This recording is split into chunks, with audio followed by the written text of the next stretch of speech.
Dr. Kiran Sharma. He's a principal scientist for cell biology and cell and molecular biology at ICRISAT in Hyderabad in India. He completed his PhD at University of Delhi and a postdoc in the University of Calgary. Joined ICRISAT in 1991 to work on legume crops. Seems like legumes are becoming a big part these days. So they always were for centuries, but I think we're now focusing a little more to address biotic and abiotic constraints and their nutritional improvement. That was the charge he had. He's also CEO and was instrumental in setting up Agribusiness Incubator, a unique project to facilitate the creation of competitive agribusiness enterprises through technology development and commercialization at ICRISAT. Now, he also has other responsibilities as director, which was recently set up to a platform for translational research on transgenic crops to promote existing proof of concepts from public sector institutes, which is kind of a different model than we ever had, into value-added products.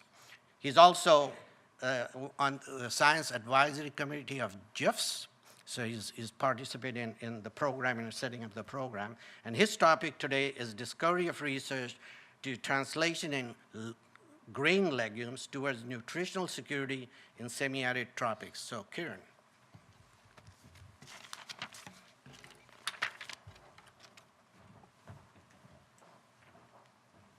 Thanks, Pete, for that introduction. And I'd also like to thank the organizers for giving this opportunity. It's always good to be in Saskatoon. I think it's a nice place. I've been coming here very often.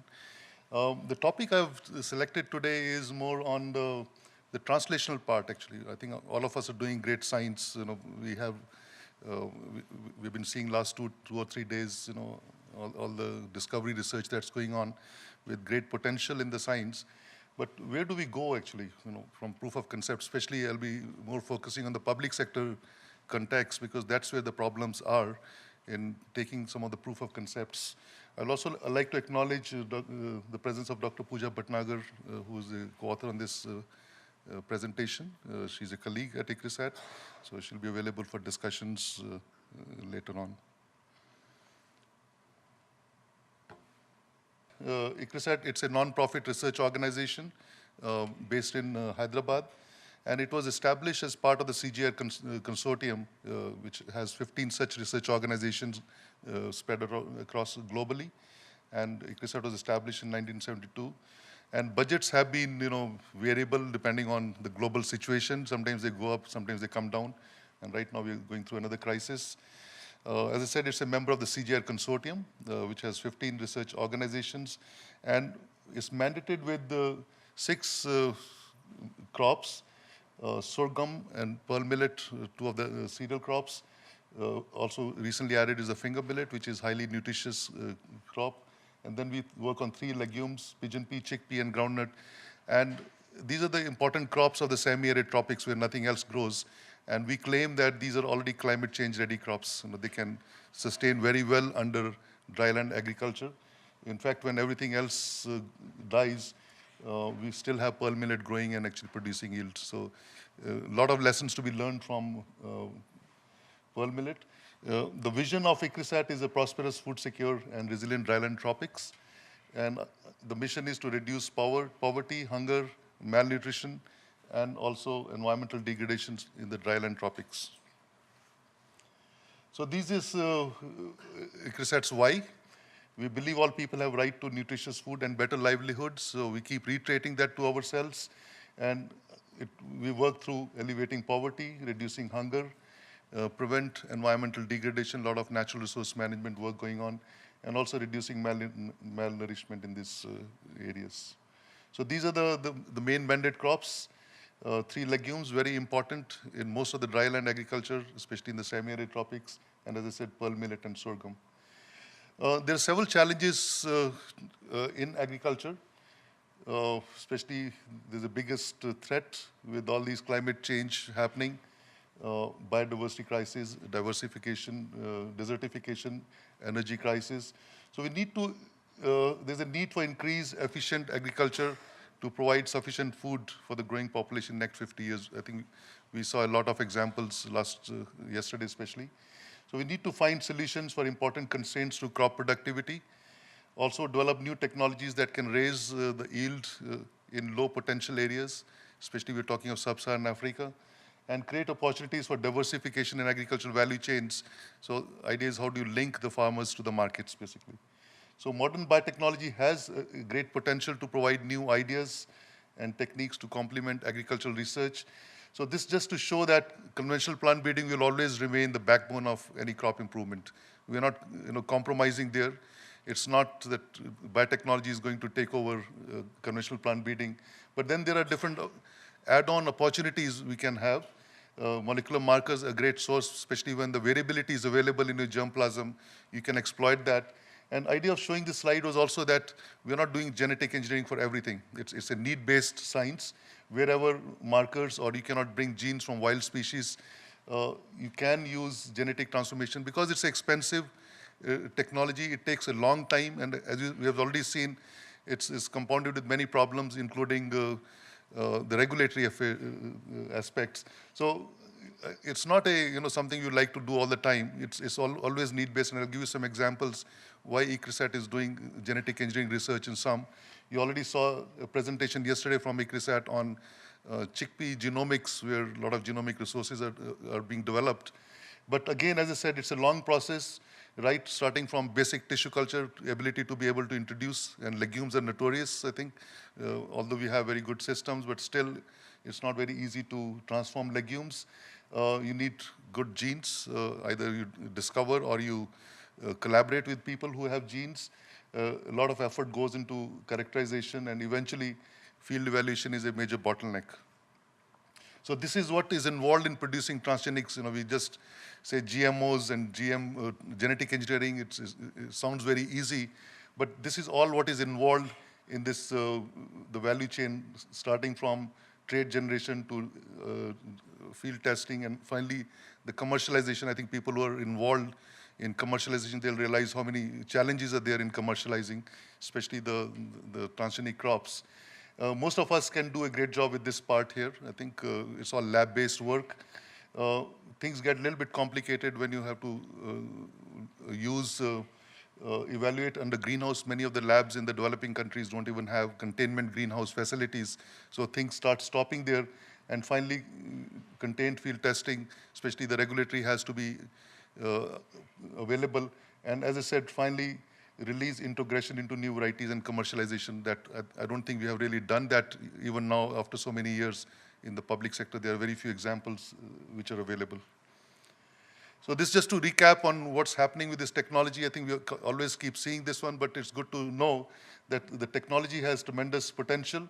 And if you look at this red line here, the developing countries, they've actually bypassed the industrial countries now. So it just shows that this technology has a lot of relevance for the developing countries. I guess here we have reached a plateau in the industrial world, mainly because of the commercial crops. But this is a potential which is growing more and more eventually. And we already have about 28 biotech crop countries. And if you look at the growth, it's almost exponential. So there's no doubt that this technology is of immense value. Nevertheless, what you see in the marketplace is still few stacked traits, few traits, mainly herbicide, insect resistance, and stacks, basically. There's nothing much available, with the possible exception of papaya in Hawaii, but we still haven't seen anything new coming out. And interestingly, all these traits are from the private sector, where they have generated a lot of resources, they have recovered the money, and it's a good commercial value there. At ICRISAT, we use this technology as a need-based technology when other biotechnological and plant breeding options do not exist. And some of the examples I have will show you that either you stop growing the crop or find a solution through genetic engineering. So we are basically targeting biotic stresses, abiotic stresses, very importantly food security, food safety, especially aflatoxins, and also enhancing nutritional qualities in some of these crops, which are staple in most of the semi-arid tropics. So there are three complementary and interconnected axes where ICRISAT is involved. We look at biotechnological tools and technologies for research towards product development. That's basically genetic engineering. Combined forward and reverse genetics and biological engineering approaches to understand the basic genetic and molecular mechanisms so that we can move from predictive biology to more of descriptive one. And also integrate discovery research with emerging ethical, legal, and societal issues to responsibly mature, innovative plant biotechnology solutions. So these are the basic themes of our research, what we do at ICRISAT. What we have done over the past 15 or 20 years is have very efficient transformation protocols for these three legumes, which is a major bottleneck for transforming them. So right now, they can be routinely used in a very given short time, and we can really have a potential for high throughput production of transgenic plants, whether for basic or applied sciences. These are some of the traits we are looking at, and there are many more traits. I think these are some of the high value traits which we are trying to address. In the case of groundnut or peanut, we have several viruses which affect groundnuts for which we have no resistant sources in our germplasm. Incidentally, ICRISAT holds almost 40,000 accessions in our gene bank, but so far no resistant sources have been found for viruses like peanut bud necrosis virus or peanut stem necrosis disease, and for sub-Saharan Africa, mostly the groundnut rosette disease, which is a real challenge, especially in the sub-Saharan Africa. So we're looking at various approaches here. Some of the material is almost ready and is being tested also.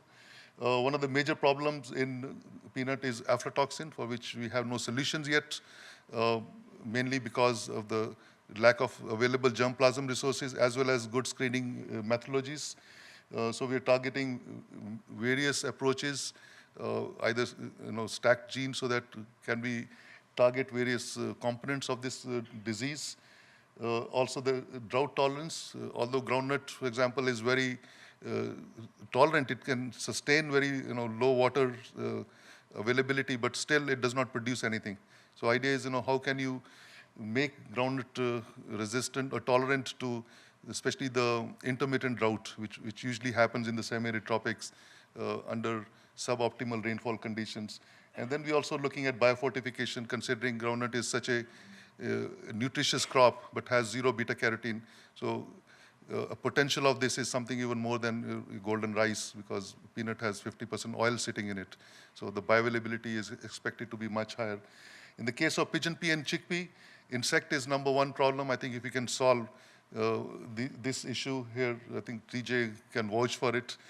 He's been involved with the chickpea work in India. This will be real groundbreaking solution. And especially Indian government is looking for a solution for pigeon pea, because 90% of pigeon peas are grown in India itself. Other than that, there are abiotic stresses, especially for chickpea, because most of the chickpea is grown under receding soil moisture, so that's where you would like to bring in some sort of a resistance. And again, biofortification of pigeon pea, because it's a above ground, it's a seed produced above the ground. And so we are comparing what happens in a underground versus overground in terms of beta carotene production. And more recently, we have also added herbicide tolerance to chickpea, because chickpea is, so that it can become more mechanized farming. In the past, we were thinking, by adding herbicide tolerance to chickpea, we'll probably take away jobs. But right now, we don't even have labor available for weeding.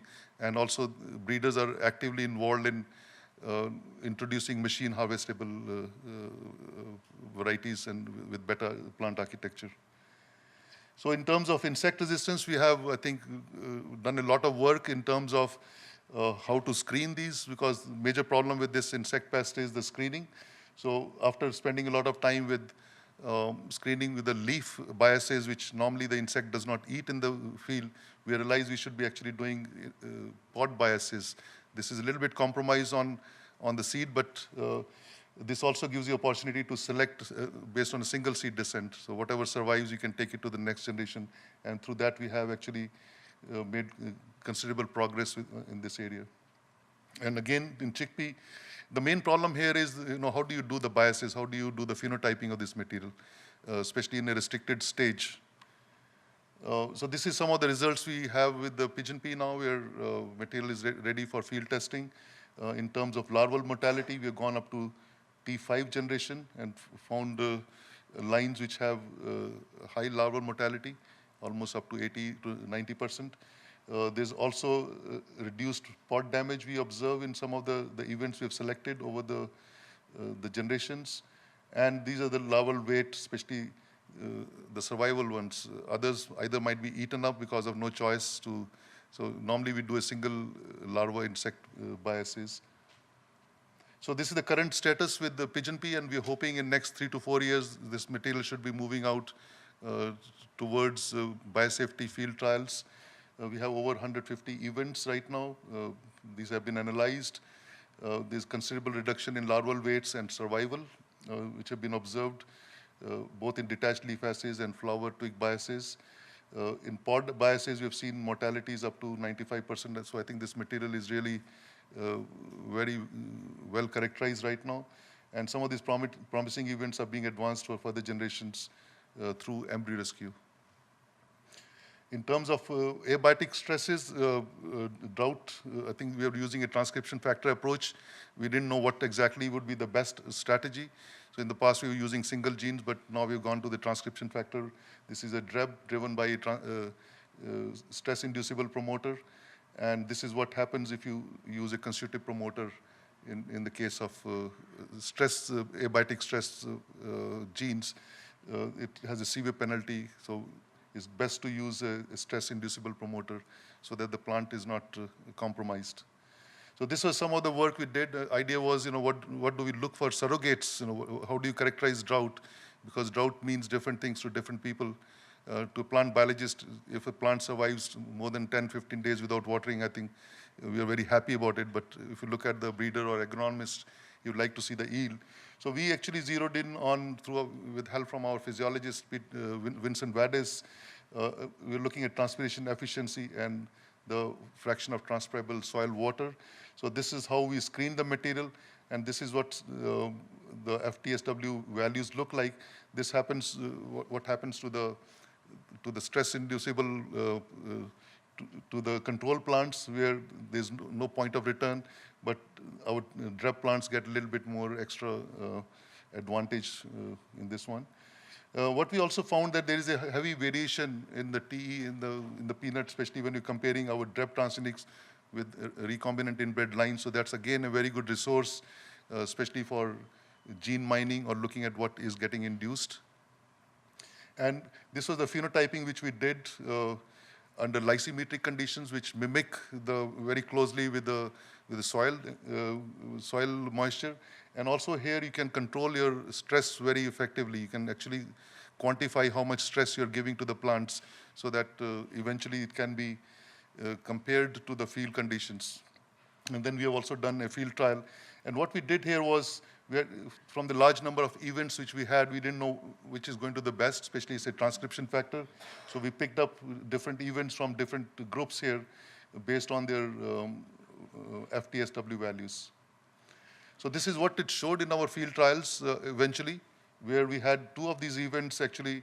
There was no compromise under well-watered conditions, because that's a very important question everyone asks, what happens if there's no stress? So it just shows that the promoter which we were using was very tightly linked. So there was no compromise in yield under well-watered conditions. But under drought conditions, I think 2 of these events fared very well with very little reduction in yields. So this is where this material is. I think we're ready for the translational part of it. What we have seen in this material so far is almost 18 to 26% increased yield under drought stress conditions, which is quite substantial considering we used a drought susceptible variety to start with. So this is comparable to some of the good varieties which are already available. So next the question is, can we integrate into those varieties and further increase this advantage here? As I said, in the case of peanut, Aspergillus flavus or aflatoxin is one of the major issues in the developing world. Mainly, people are resorting right now to management practices. I think there was a talk yesterday on Aflasave as well. But we think, you need a more permanent solution, which is seed-based, because a lot of management options don't go very well with the smallholder farmers. They don't have time, they don't have resources. And this is an integrated approach ICRISAT is trying to follow for tackling a complex problem like aflatoxin. where we are looking at plant breeding, non-host resistance as well, efficient pre-harvest phenotyping, and also including better crop storage, to address the post-harvest problems. As I said, there are always biocontrol strategies which can be complemented. And then there are new opportunities here on enhancing host plant resistance, either through RNAi Higgs, we're already looking at proteomics, transgenics for some of the antifungal genes, or genes from the aflatoxin biosynthesis pathway itself, if you can downregulate them. Molecular markers will continue to play important role here, especially for some of the traits, so that we have and also more recently we're looking at mutagenesis also.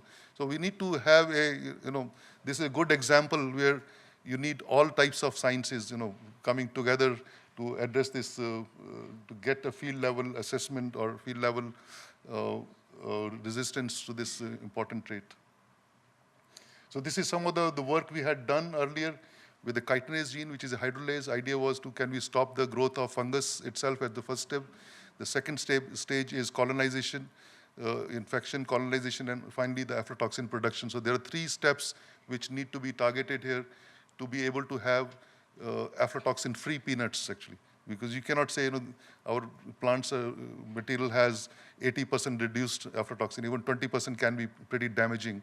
So when you want to claim it should be aflatoxin-free peanuts. So these are some of the areas which we're looking at.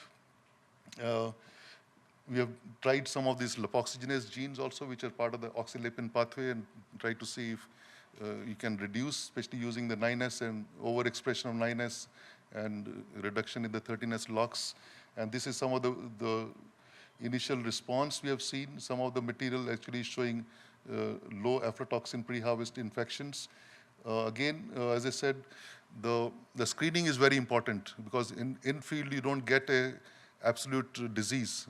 Usually the disease can vary anywhere from 20 to 50%. So you have to be screening under those conditions. So very important to actually have good screening facilities where you can get large disease pressure, so that your screening is much more meaningful and effective. So this is some of the new strategies, as I said, we are using, looking at aflatoxin biosynthetic cluster genes, also some of the genes from the pathway itself, downregulation, and also looking at global transcription factors and co-activators, so that we can find a better solution for this problem. In terms of health and nutrition, biofortification, we heard some talks yesterday. So there are opportunities here. In the peanut, we actually have looking at golden peanuts here, where we have introduced high beta-carotene production in the seed itself. So these are some of the results. I think this material is going forward, where we get high amounts of various parts of the carotenoid biosynthetic genes. And also, again, putting them back into backgrounds which have high iron and zinc, so that you can add those traits as well. This is some of the work with herbicide resistance, and some of the new technologies which we are trying to address haploid production through engineering the SANH3 histone protein based on a recent publication from UC Davis, and also generating this CRISPR-Cas9 lines to edit some of the, especially with greater availability of genomic resources available for some of our legume crops now, which are all published. And this is the type of product development we're looking. But as I said, while we're still in this area, we need to move towards the translational activities. And these are some of the bottlenecks why this technology is, there are problems in development and deployment, especially on failure to prove these technologies on large scales. How do you take proof of concepts into commercial products? We already heard about the trade barriers yesterday, so how do we address, especially in the public sector context, stewardship, training, capacity building, and as I said, the commercialization pathways have to be looked at very carefully. This just shows that most of the investments in public sector research in the developing countries is coming from the public sector, actually. Very little investment from the private. Hopefully this will change, but the problem is some of these crops are purely public sector crops. Private sector has no advantage, or they will not look at these because there's no commercial proposition here. And these are some of the areas, in priority setting for public sector research. And with that aim, we had actually developed a translational platform at ICRISAT with support from the Government of India, which should work like a private sector in the public sector context. So this is a platform which will provide various opportunities. You pick up the proof of concept technologies from the public sector labs, bring them to the PTTC and see what is missing, what needs to be done, how do you advance this, and then how do you take it to the market, especially in association with our National Agriculture Research System partners. So this is the approach we are following in PTTC, and hope this model can be replicated elsewhere. So where you provide expertise and facilities, networking, and also looking at IPR, because a lot of the public sector labs don't even know about the IPR. They're just doing on an MTA basis. How do we strengthen national, regional, and international collaborations and provide support on training, consultations, and also exchange of material and germplasm? So these are some of the activities, especially in this part of the spectrum.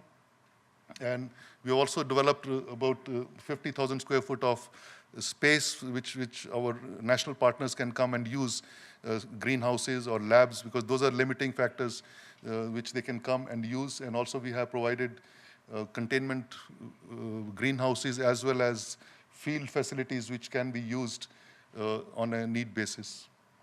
What we have also done is broken down the whole product development cycle. I think the private sector is very good at this. We try to learn our way. We've broken down the whole translational part of this science into small boxes, mainly to see what needs to be done, who will do from the network, and also how much it costs to do that, so that we can come at some sort of a costing. And idea is, how do we bring down the cost? Yesterday we looked at the figures of $130,000 for deregulation. Can we bring down this cost of deregulation through networks? These are the partners who can provide their services on a actual cost basis, so you don't really have to pay them commercial fees. As I said, public awareness is very important, and we have been conducting media workshops, and idea is to bring the media people to ICRISAT or to other labs, show them what is going on. A lot of myths are dissolved there. If they understand it's not a rocket science you're doing, many times they also find it's the students are from their own villages who are coming and working here. So this is the way forward we're looking at, how to emphasize on public sector product development. We still don't know how to evaluate the technology, what's the valuation, what's the social economic impact. So those things have to be looked at.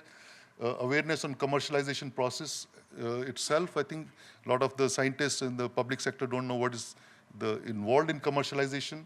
We need to have strengthened capacities for monitoring and evaluation of the material, provide training on development and deployment, because even if you develop material at ICRISAT, your national partners have to be able to absorb that material and actually follow through a biosafety regime.